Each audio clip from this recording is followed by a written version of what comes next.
सरकार की 4 परियोजनाओं का पश्चिम बंगाल में शुभारंभ।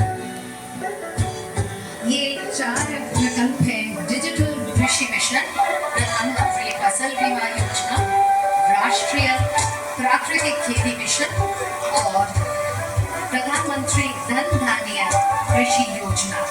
साथ ही उद्घाटन हो रहे हैं पश्चिम बंगाल PMGSY 3 का अंदर 49 प्रकल्पों, जिसका कुल रोड लेंथ है 315.22 किलोमीटर।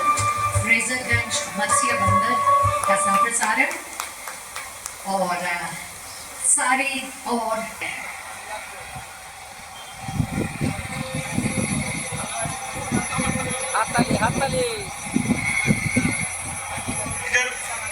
অনেকের মোবাইলে মেসেজ আসবে যাদের পিএম কিষাণ আছে, যাদের লিংক ডিবিটি লিংক আছে এবং ল্যান্ডের সিডিং করা আছে, তার সঙ্গে সঙ্গে অ্যাকাউন্ট এবং আধার লিংক করা আছে, তারা দেখবেন মেসেজ ঢুকবে এবং এখনই যদি না ধরে তাহলে এতক্ষণ যে কারণে একদিন দুদিনের মধ্যে অবশ্যই আপনারা পেয়ে যাবেন।